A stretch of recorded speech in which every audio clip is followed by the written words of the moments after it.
तो किसान के लिए भी दिक्कतें आ रही हैं। गुजरात में महात्मा गांधी जी की जन्मभूमि गुजरात है और फक्र के साथ हर गुजराती कहता है, हर देशवासी कहता है कि हमारे राष्ट्रपिता महात्मा गांधी जी गुजरात से। एक बार उनके पास एक महिला गई अपने बेटे को लेके। महिला कहती है कि बापू, ये आपको बहुत मानता है, भगवान की तरह मानता है, आप इसको बोलिए कि गुड़ मत खाए। महात्मा गांधी जी ने कहा ठीक है, अगले हफ्ते आना, मैं कह दूंगा। महिला चली गई वापिस। एक हफ्ते बाद फिर आई, महात्मा गांधी जी से कहा। महात्मा गांधी जी ने उस बच्चे को कहा कि बेटा, गुड़ तुम्हारी सेहत के लिए अच्छा नहीं है, गुड़ मत खाना कल से। महिला को ताज्जुब लगा। उन्होंने बापू से पूछा कि यही बात अगर एक हफ्ते पहले कह देते तो मुझे इतनी दूर से दोबारा नहीं आना पड़ता, आपने क्यों नहीं कहा? बापू ने कहा कि मैं खुद गुड़ खाता था अगले हफ्ते, मैंने एक हफ्ता हो गया गुड़ बंद कर दिया खाना, इसके बाद मैं बेटे को कह रहा हूं कि गुड़ मत खाओ। तब महात्मा बना जाता है। मोदी जी आए, चंद घंटों में जामनगर, सोमनाथ, वडोदरा बड़ी बड़ी जनसभाएं की। पूरे गुजरात से एसटी कॉरपोरेशन की सरकारी बसें सब लगा दी गई भीड़ इकट्ठी करने के लिए। बहुत तामझाम हुआ। सोमनाथ महादेव जी का हिंदू शास्त्र के हिसाब से कहीं पर भी महादेव जी का लिंग होता है, उसके ऊपर शिखर होता है और शिखर के ऊपर ध्वजा होती है और ध्वजा के ऊपर ब्रह्मांड होता है। ध्वजा के ऊपर इंसान की बनी हुई कोई चीज, अगर सच्चा हिंदू कोई भी है पूछ ले, ध्वजा के ऊपर इंसान की बनी हुई कोई चीज नहीं गुजर सकती, नहीं रह सकती। पता नहीं क्यों मोदी जी ने महादेव जी के उस मंदिर के ऊपर से एयर शो करवाया। हवाई जहाज उस मंदिर के ऊपर से गुजरते रहे। कितना पेट्रोल उसमें खर्च हुआ। उनकी 3 जनसभाएं जिसमें पूरे एसटी कॉरपोरेशन की बसें लगी थी। और फिर वो ज्ञान बांटते हैं कि मित्रों, आप कार पुल करना, मित्रों आप बस में जाना, आप मेट्रो में जाना, पेट्रोल डीजल का खर्चा मत करना। भैया, आप अगर ये 3 जनसभाएं वर्चुअल कर देते और फिर कहते तो देशवासी को लगता कि महात्मा गांधी जी की जन्मभूमि से आज भी सत्य की बात हो रही है। फिर कहा, भाइयों बहनों, अब विदेश यात्रा बंद, कोई विदेश नहीं जाएगा। और चंद घंटों में मोदी जी चले गए विदेशों की यात्रा में। कथनी और करनी, कहा जाता है इंग्लिश में, चैरिटी बिगिंस फ्रॉम होम। अपने से शुरू करना चाहिए। खैर, जिनको कोसते रहते हैं जवाहरलाल नेहरू जी, उन्होंने देश आजाद होने के बाद 1955 में पंडित जवाहरलाल नेहरू जी ने अपने विजन से देखा कि हम पेट्रोल, डीजल और गैस बाहर से लाते हैं, क्यों नहीं हमारी भूमि, हमारे दरिया के अंदर इसकी खोज शुरू हो। और उन्होंने 1955 में अपनी भूमि से गैस और पेट्रोल, डीजल निकालने के लिए सोच लगाई। Oil and natural gas directorate बनाया, खुद उसमें रहे और उसके साथ मिनिस्टर देव मालविया जी को जिम्मेवारी दी। पंडित नेहरू जी और देव मालविया जी ने मिलके अपनी भूमि से ऑयल एंड गैस कैसे निकले तपश्चर्या की। और 14 अगस्त 1956 को ONGC बनाया, oil and natural gas commission. आज भी आपको जान के खुशी होगी कि हमारे देश में डोमेस्टिक जो हम पेट्रोल, डीजल, ऑयल, गैस जो पाते हैं वो 70% ओएनजीसी से पैदा होता है। ये पंडित नेहरू जी की सोच थी। 1959 में कानून पास किया पार्लियामेंट से और ओएनजीसी को एक स्टैट्यूटरी स्टेटस दिया। कांग्रेस की सरकार थी, राजीव गांधी जी प्रधानमंत्री बने, जोर लगाया और सेल्फ सफिशिएंट ओएनजीसी बना पहली बार राजीव जी के वक्त में, और मार्केटिंग करके पूरी दुनिया के अंदर ओएनजीसी की एक प्रतिष्ठा बनी। आज जो मैंने कहा कि घरेलू ऑयल, पेट्रोल, डीजल, गैस मिलता है, उसका 70% ओएनजीसी पैदा करती है। उस 70% में से 59% मुंबई हाई, नीलम और हीरा फील्ड, ये तीन फील्ड 70% का 59% पैदा करता है, तो तीन फील्ड करते हैं। अब जब आप फील्ड में वेल बनता है, कुआं बनता है, हेल्थ ऑफ वेल कहा जाता है, माने कुएं की तंदुरुस्ती, कुएं की हेल्थ अच्छी बनाने के लिए पूरी दुनिया में वैज्ञानिकों ने जो बातें कही है, एक वॉइडेज वर्ड यूज होता है कि पानी का इंजेक्शन करके पोजीशन ऐसी रहती है, पानी इंजेक्ट किया जाता है, केमिकली ट्रीटेड पानी होता है, उसकी वजह से कुएं की हेल्थ अच्छी रहती है। और जो आप गैस, ऑयल निकालते हो, उसकी जगह वो आगे बढ़े, उसको पानी के इंजेक्शन से काम लेना होता है और उसकी साइंटिफिक मात्रा तय होती है, प्लान बनता है। पिक्चर 1 दिखाओ भाई, तेजस भाई।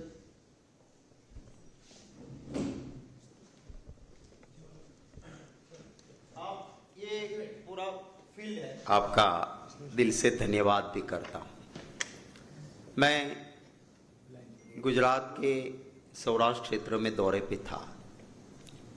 कुछ ट्रांसपोर्ट एसोसिएशन वाले मिले, कहने लगे कि साहब ऑयल और गैस भरा है, ये वाटर इंजेक्शन होता है, यहां पे वाटर इंजेक्शन होता है, इससे यहां पानी का प्रेशर बनता है, ऑयल और गैस बाहर आता है, और यहां पे अगर खालीपना हुआ तो आपको जो मिला हुआ ये ऑयल एंड गैस है वो आपके हाथों से चला जाएगा। माने आपने जो डिस्कवर किया है उसको मेंटेन करने के लिए, एक तो बाहर निकालने के लिए, प्लस एक कुएं की हेल्थ जो कहते हैं वो यही है कि ये अगर तंदुरुस्त रहा तो आपका ऑयल और गैस डिसअपीयर नहीं होगा। सेकंड पिक्चर दिखाइए। ये एक दूसरी तरह से भी होता है कि ये लेयर्स है, इसमें यहां पे ऑयल है, तो इसे यहां से इंजेक्ट करते डाल के वाटर का फ्लो, तो यहां से ऑयल ऊपर आता है। अब विष गुरु, मैं विश्व नहीं कहूंगा, जहर को हमारे विष कहते हैं, विष गुरु ने ये गलती ऐसी की है कि ओएनजीसी में, और मैं चैलेंज के साथ कहता हूं, ये दोनों काम, हेल्थ ऑफ वेल, पानी का इंजेक्शन, और वो कितना कम किया है, मैं आपको उसके कुछ फिगर्स जरूर देना चाहूंगा। ये तीनों जो 59% हमें ऑयल और गैस देने वाले फील्ड है हमारे, उस तीनों में परसेंटेज वाइज 20% से लेके 70%, फ्रॉम 20% टू 70% वाटर इंजेक्शन कम कर दिया गया। अब ये जब कम होता है तो उसकी वजह से मैं आपको वो आंकड़ा भी दूंगा कि देश को कितना बड़ा नुकसान आज आपके पास मिला हुआ ऑयल एंड गैस, अगर आप उसको संभाल नहीं पाते हो आप उसका ख्याल नहीं रखते हो तो 3.695 MMT पहले ही जब वो प्रधानमंत्री बने 2014 में, ये नहीं करने से एक साल में 3.690 मिलियन मैट्रिक टन का नुकसान हमारे देश को हुआ। जो ये 3 फील्ड मैंने कहा, मुंबई हाई, नीलम और हीरा, जहां से 59% ऑयल और गैस मिलता है, हमें पेट्रोल डीजल और गैस वहां से 59% मिलता है। मुंबई हाई में 53% वाटर इंजेक्शन कम हुआ, 53%। नीलम में 42% वाटर इंजेक्शन कम किया और हीरा फील्ड में 78% वाटर इंजेक्शन कम हुआ। अब जब वाटर इंजेक्ट करते हैं तो ओएनजीसी खुद एक अपना एनुअल प्लान बनाती है और उस एनुअल प्लान के फिगर कि इतना इस साल हमें वाटर इंजेक्शन करना पड़ेगा, उस फिगर के कंपैरिजन में मैंने आपको परसेंटेज बताया। इसके अलावा जो पानी उसमें डलता है वो दरिया से ही पानी लिया जाता है, उसकी ट्रीटमेंट होती है, फिल्टराइजेशन होता है, फिर उसमें क्लोरिनाइजेशन करना पड़ता है, उसमें थोड़े केमिकल्स ऐड होते हैं। ये भ्रष्टाचार भी इस तरह से करते हैं कि आम इंसान को पता ही नहीं चलता है। करोड़ों से कम खाते नहीं, सच बोलने वाले को चैन की रोटी खाने देते नहीं। अब वहां पे केमिकल्स और फिल्टराइजेशन का भी बहुत बड़ा घपला चला। जो इक्विपमेंट्स वाटर इंजेक्शन में यूज होते हैं वो ओरिजिनल इक्विपमेंट मैन्युफैक्चरर OEM ने कहा कि साहब इसको आपको पीरियोडिकली इस तरह से, जैसे हमारी गाड़ी लेते हैं तो कंपनी कहती है ना कभी 10,000 किलोमीटर पे एक सर्विस करा दो, 25,000 पे दूसरी करवा दो, सर्विस नहीं करवाओगे तो गाड़ी का परफॉर्मेंस पे असर होगा। OEM ने कहा था कि ये स्केड्यूल है, इसी तरह से आपको इसका मेंटेनेंस और ओवरहोलिंग करना है। 52% ओवरहोलिंग नहीं हुआ, 52%। क्वालिटी ऑफ वाटर 5.3 to 5.5% जो ऐड करना था केमिकल उसमें वो नहीं हुआ। इससे होता क्या है कि दरिया का पानी है, उसको ट्रीटमेंट ठीक से नहीं किया आपने तो आपका जो वाटर इंजेक्शन होता है उसमें बैक्टीरिया पैदा होते हैं और वो सलाइन बैक्टीरिया जो है वो आपके ऑयल प्रोडक्शन को इंपैक्ट करेगा। इसका ख्याल नहीं रखा गया। एक लास्ट में आपको कहता हूं कि जो ये पाइपलाइंस लगी होती है ना, उसके अंदर एक इंस्ट्रूमेंट आता है, बड़ा साइंटिफिकली इंटेलिजेंट होता है, ब्रश लगे होते हैं, सेंसर्स होते हैं, उसको पाइप में डालते हैं और जब वो पाइप के अंदर जाता है उसे पिग कहते हैं, पिगिंग कहते हैं, इंस्ट्रूमेंट को पिग कहते हैं। वो इस एंड से आपने डाला, वो पूरी पाइप को जो भी कचरा जमा हुआ है, जंक लगा है, उसको निकाल के सामने एंड पे निकल जाएगा। ये पिगिंग का थर्ड पिक्चर दिखाओ भैया तेजस्वी। ये पिगिंग का प्लान ONGC का बना हुआ था। आप देखिए 2014-15 में 326 बार इसको पिगिंग करना था। ये है मुंबई हाई। 326 की जगह कितनी बार हुआ? सिर्फ 83। परसेंटेज वाइज देखो कितना हुआ? सिर्फ 25%। उसी तरह से आप देख लीजिए, ये मोदी जी का टेन्योर 18-19 तक का फिगर मुझे मिला और मैं चैलेंज के साथ कहता हूं मेरे खिलाफ डिफॉर्मेशन करे, इसमें एक भी फिगर में कहीं भी धांधली या गलती पाए तो ये हर जगह पे 25%, 29%, 15%, 19%, 32%, 24%। जो पिगिंग नहीं होता पाइपलाइन में, नेचुरली आपका नुकसान होता है। और ये नीलम और हीरा दूसरे दो फील्ड है, उसमें भी आप देखिए 104 बार जहां होना था, एक्चुअल पिकिंग हुआ 63, 66, और ये हीरा में 63। ये पूरा परसेंटेज वाइज आप देखोगे तो नीलम और हीरा में पहले तो 63 हुआ, 85 हुआ, 65 हुआ, 60 हुआ,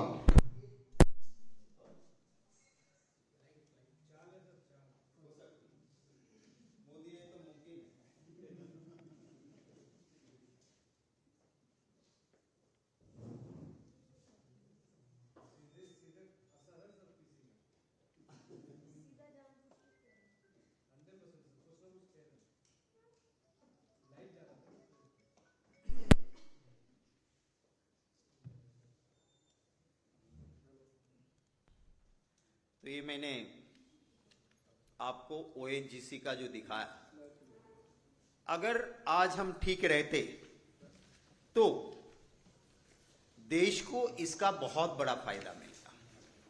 एक छोटा और पार्ट है, मैं आपको लंबा टाइम थोड़ा ले लिया हूं, पर देश के लिए ये जरूरी है,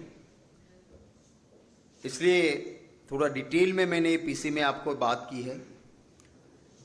अभी हमारे देश में 95 मिलियन क्यूबिक मीटर डोमेस्टिक मिलता है गैस हमें, 95 मिलियन क्यूबिक मीटर जो हमारा घरेलू आता है, और गैस हमें 95 मिलियन क्यूबिक मीटर इंपोर्ट करना पड़ता है। माने 50% हमारा घरेलू है, 50% बाहर से आता है।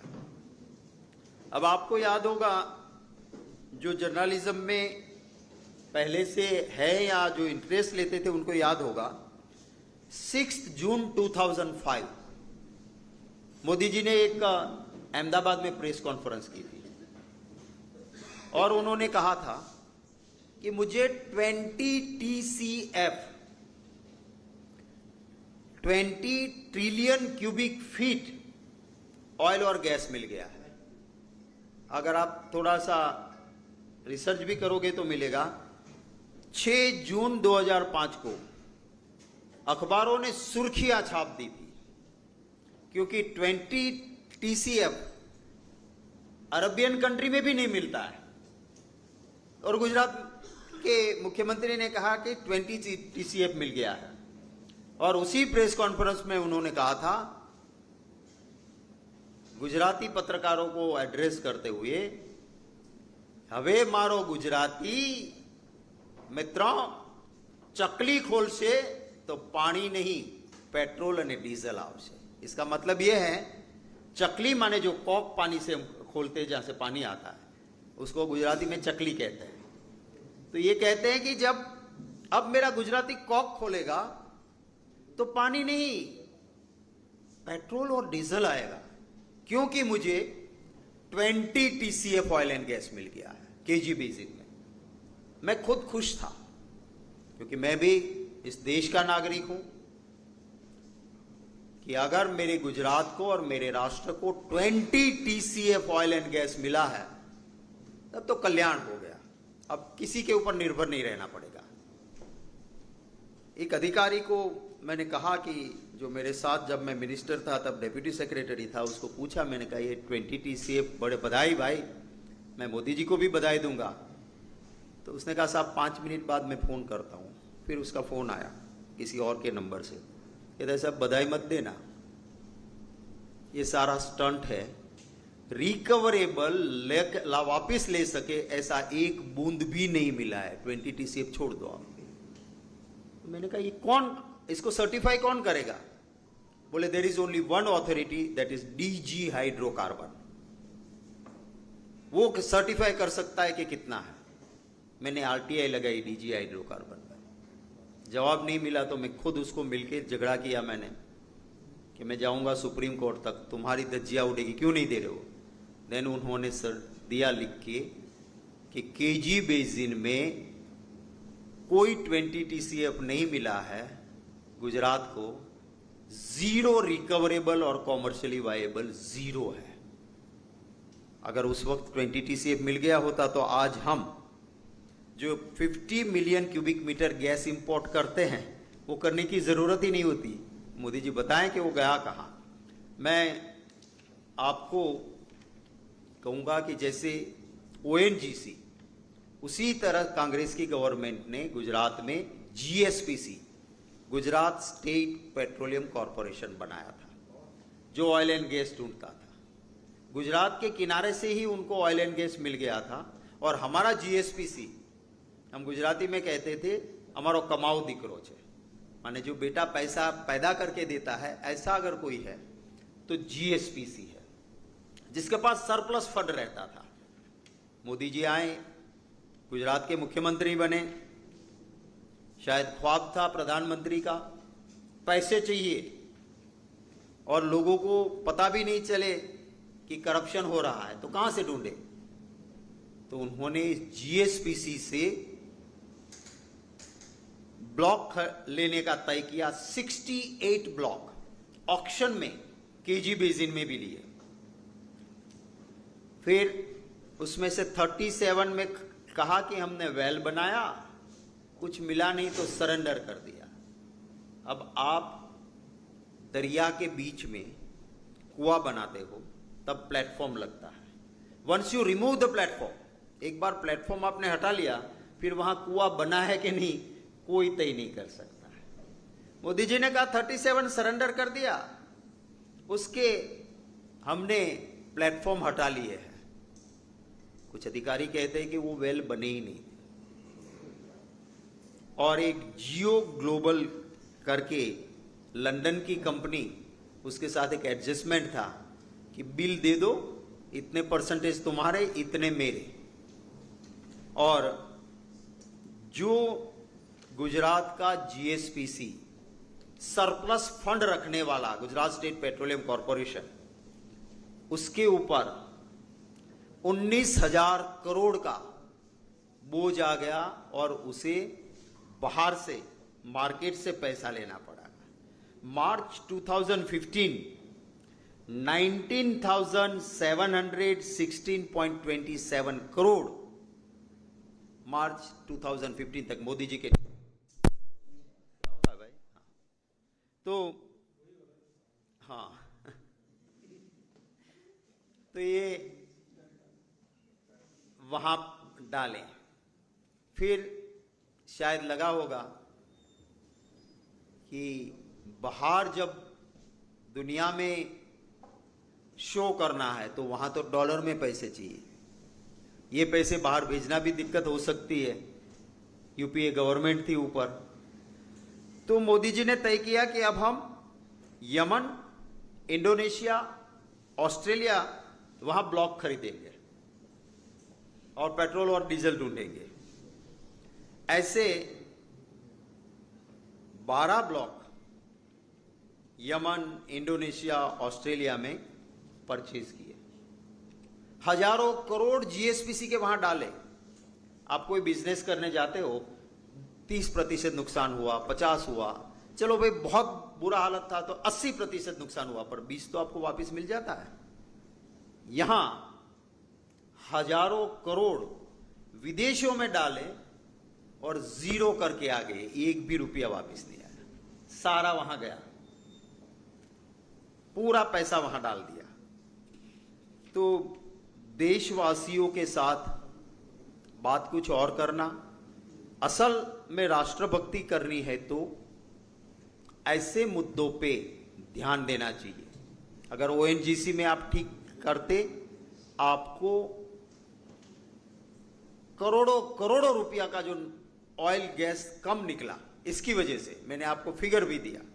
अगर आज के डॉलर के हिसाब से, क्योंकि पता नहीं मोदी जी शायद देश की जनता के लिए इजी करना चाहते हैं कि $1 का कितना रुपया, तो $100 का कितना हुआ, तो 100 रुपया पर डॉलर हो जाएगा तो आसान हो जाएगा। तो जनता के हित में शायद वो करते होंगे कि $1 की कीमत 100 रुपया हो जाए, इतना नीचे रुपया गिर जाए। पर हालत जो है वो मैं आपके सामने रखी है और उम्मीद करता हूं कि जो एक एजेंसी का कैमरा और 2 काली गाड़ी का कॉन्वॉय, आसपास एक भी परिंदा भी नहीं दिखता था, कोई गाड़ी नहीं थी, कोई बाइक नहीं थी, कोई इंसान नहीं था, सिर्फ 2 काली गाड़ी और एक एजेंसी का कैमरा, और पूरा वायरल हुआ कि कॉन्वॉय की कटौती हो गई। उसके बाद तो विदेश चले गए।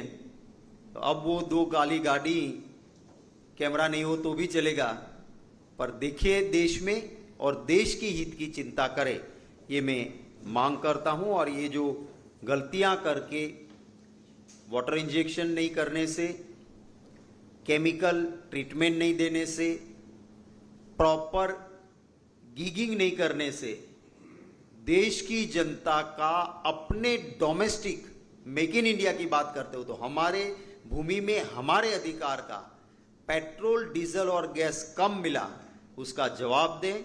और मोदी जी जवाब दें कि उन्होंने 6 मई 2005 में कहा था कि मित्रों 20 TCF ऑयल एंड गैस मिला है। उत्तर गुजरात की, नॉर्थ गुजरात की एक जनसभा में तो हमारे वहाँ जो शेफर्ड होते हैं, पशुपालक होते हैं, उसे मालधारी कहते हैं, उनको तो ये कहा था कि अब मेरा मालधारी, जो हमारा जो वहाँ पशुपालक है, वो साइकिल के ऊपर दूध का कैन रख के दूध बेचने जाते हैं, तो वो कहते हैं अब कोई मेरा मालधारी साइकिल पे कैन रख के दूध बेचने नहीं जाएगा, अब तो पेट्रोल और डीजल बेचने भाइयों बहनों जाएगा। तो क्या हुआ उसका, इसका भी जवाब दें कि 20 TCF का बात, और जो GSPC में 27,000 करोड़ देश में और विदेश में पानी में डाले, 1 रुपया नहीं मिला। और ये मुर्दा GSPC का करप्शन करने के बाद ONGC के गले में, ONGC के अधिकारी मना करते हुए भी क्यों दिया है, इसका भी देश की जनता को जवाब दें। आपके कोई सवाल होंगे तो स्वागत रहेगा। आप सवाल जो भी पूछना चाहते हैं यहीं पे पूछ लेना। क्षमा चाहता हूँ, 1 to 1 नहीं होगा किसी से, तो आप अगर जो भी पूछना चाहते हैं वेलकम।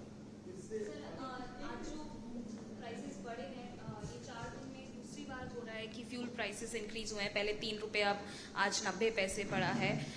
ऐसा माना जा रहा है कि और आगे के दिनों में भी ये जो पैटर्न है वो देखने को मिल सकता है। इस पर आप क्या कहना चाहेंगे और क्या डिमांड आपकी सरकार से है? देखिए, पहली बात तो ये है कि अगर हम घरेलू डोमेस्टिक प्रोडक्शन पे गलतियां नहीं करते, जैसा मैंने कहा, वो अगर हमें मिलता तो बाहर से इंपोर्ट कम करना पड़ता, हम आत्मनिर्भर ज्यादा रहते। एक तो ये वजह। दूसरा, एक फर्जी मेडल लेने के लिए इजराइल नहीं जाते, तो जो हॉर्मुज से हमारे वहां जहाज आते उसमें कभी हमें दिक्कत नहीं होती, क्या जरूरत थी। तीसरी बात, आपकी विदेश नीति फ्लिप फ्लॉप क्यों? एक दिन मेरा अजीज दोस्त ट्रंप, दूसरे दिन ट्रंप के दुश्मन को गले मिलो, तीसरे दिन कहीं और। ऐसी फ्लिप फ्लॉप विदेश नीति की वजह से आज देश की जनता भुगत रही है। कुछ, माफ करना, यूज नहीं करना चाहिए वर्ड, पर गोदी मीडिया पाकिस्तान से और दूसरों से करते कि वहां तो इतने दाम हो गए। अरे भैया, इंटरनेशनल मार्केट में पाकिस्तान रुपीस पर डॉलर क्या है, इंडियन रुपीस पर डॉलर क्या है, और पर डॉलर करके आप देखो तो क्या प्राइस है। और पूरे एशिया में सबसे ज्यादा कमजोर करेंसी कोई हुई तो वो हमारे देश की भारत का रुपया पूरे एशिया में सबसे कमजोर हुआ। ये वर्ल्ड बैंक ने कहा है, RBI मानती है। तो फिर ये भी बात कि नहीं, दुनिया में चल रहा है युद्ध तो सब परेशान है, तो हमें भी परेशानी उठानी पड़ेगी। उन अंधभक्तों को भी मैं कहूंगा कि आंखें खोलो, सच्चाई को पहचानो। Any other? यस, क्या मोहित भाई?